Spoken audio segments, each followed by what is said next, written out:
Here we go. Back for another exciting FSD adventure.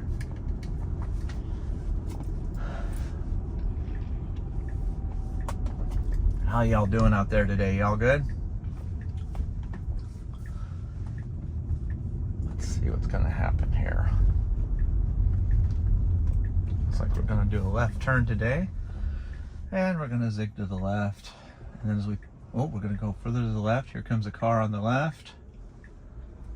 Hopefully I didn't scare him too much. Nice and smooth acceleration.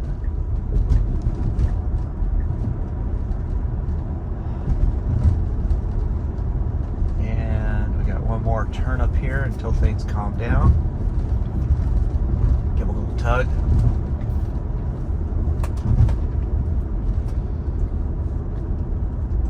So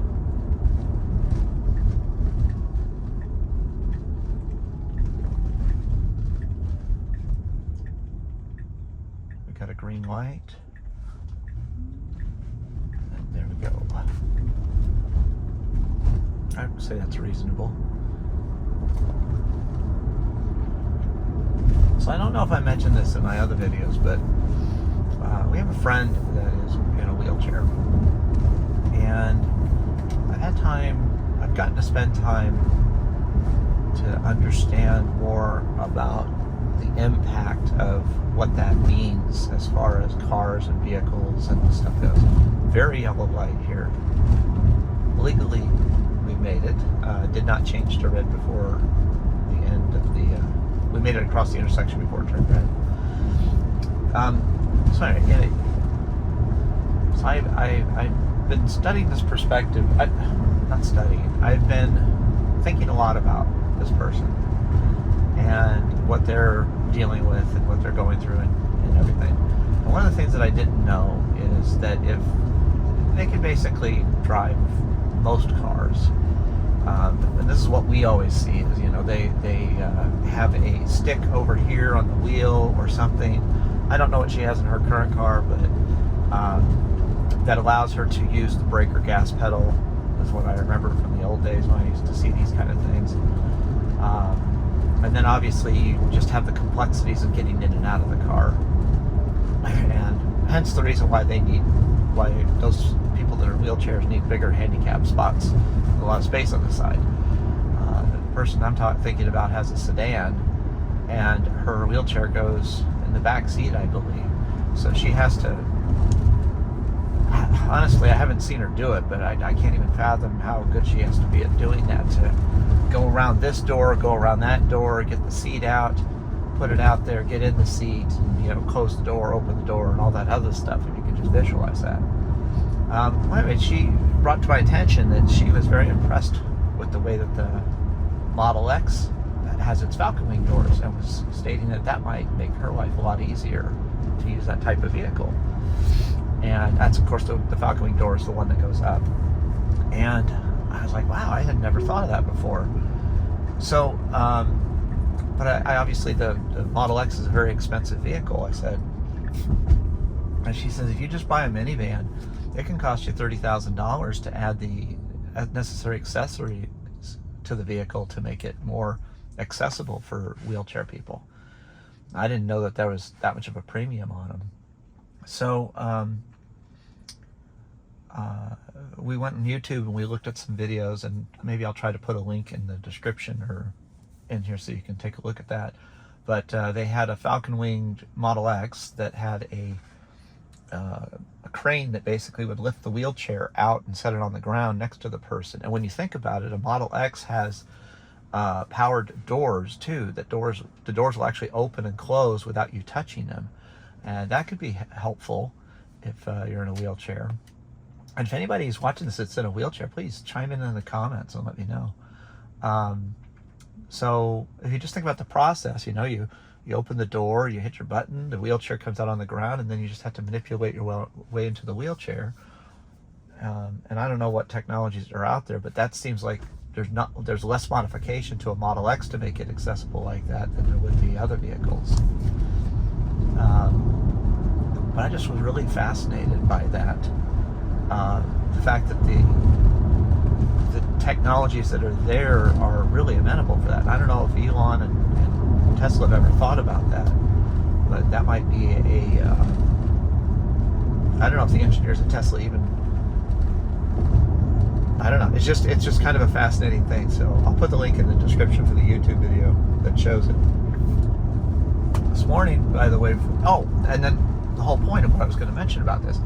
So why am I talking about this? Well, this is the FSD vlog essentially right now, and I started to realize that when you are using a lever here to do your brake and gas, and you can still steer, having full self-driving means that there's less brake and gas that I'm dealing with as I've been driving around, and that just leaves. And obviously, the auto steer and full self-driving takes care of the steering, so it means that essentially a person that's can't use their legs should get a lot of assistance from full self-driving around town, like I've been showing in these videos. Again, if anybody has any experience with this or has any comments or suggestions, I'd love to hear about it. But that's what I wanted to talk about this morning. Was I'll let you know if things change in that information. But it is fascinating to think that this type of technology can be very helpful to somebody who has needs like that. All right, so let's move on to dealing with our parking lot. We got a car coming on the left here. We got a person on the right. Oh, the navigation is complete. It's like an Uber. It tries to drop you off. I think it's going to be fascinating when we get to the point that we can it'll drop us off at the curb and go find a parking spot. Full self-driving someday. Maybe that'll be the new auto park feature. So at any rate, thanks for watching. Like and subscribe to the video. Help me get my numbers up so that I can get some return on this investment. I appreciate y'all watching. Definitely leave any comments below, as I've said many times during this particular part of our video. Thank you. There we go.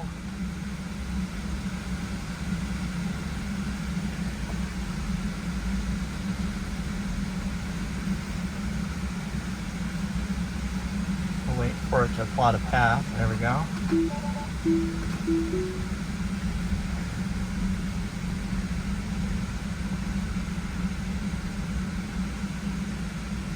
I can't even see anything over there. Clear on the right, clear on the left. There we go. Still clear on the right. Alright. Preparing for stop sign. Let's see what's going to do. Rolling forward bravely to the street. Just rolls right out. It's amazing how different it is every time. Almost.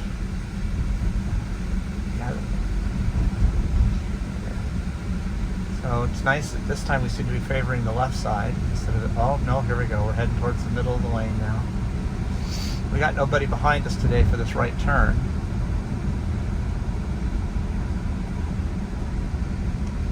Let's see what it does here.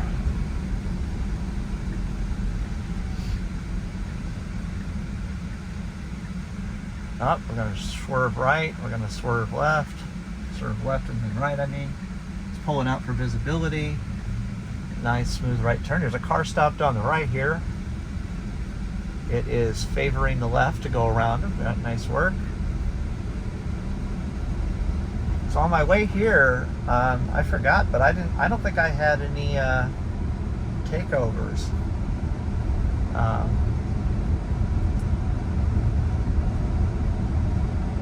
Got a good start here. Got out of the parking lot well.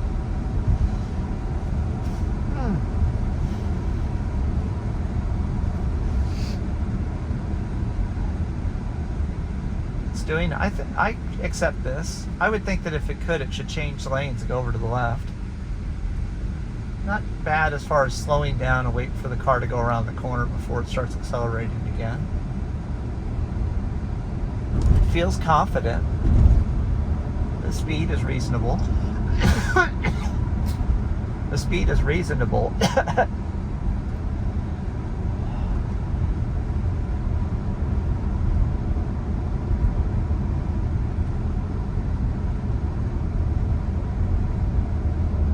Seems to be lining itself up well with all the lanes and everything. Kind of fast approach here to the stoplight. By the way, the green on the left side there means that it's regenerative braking. If you ever see it have a black bar to the left of the green, that means it's actually using the brakes. And that case there, it came to that stoplight pretty quick, and it actually went beyond regenerative and used brake pads. Got a guy turning right here. Let's see.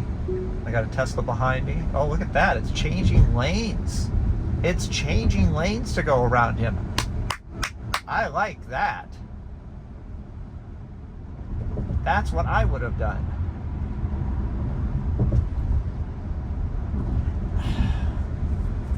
I don't know enough about FSD to know if it actually is learning from its mistakes as I'm driving it, or if it's just kind of random. Like today I feel like making a right, getting in the left lane to go around that guy that's turning right. That was a very, very safe decision, in my opinion, because even though it had to slow down to get behind this car in front of me, that was a lot safer. Okay, looks like we're going to go into the left lane. Ooh, okay.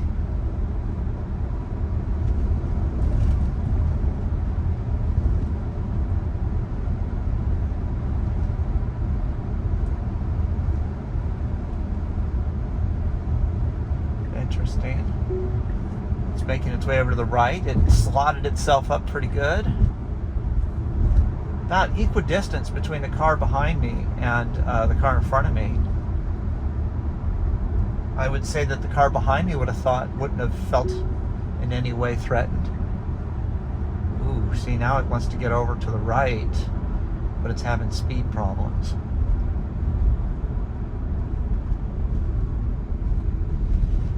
So, not this stoplight, but the next stoplight is going to want to make a right turn, and technically it can go even further if it needed to. This will be challenging. It doesn't have much distance to try to get over in the right lane. It does have a clear shot right now, but that shot just closed.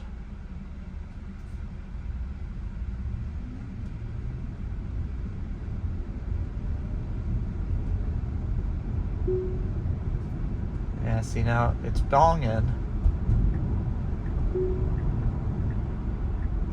This is going to be tough because it's kind of close, that car behind us. Well, but we got a nice gentle right turn though. That's good. This is an excellent trip.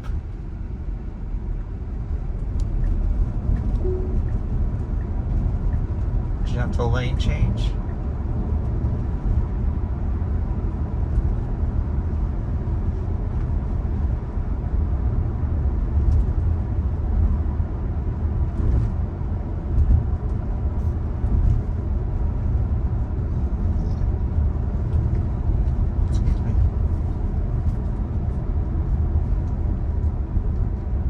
Well, that is the end of our trip.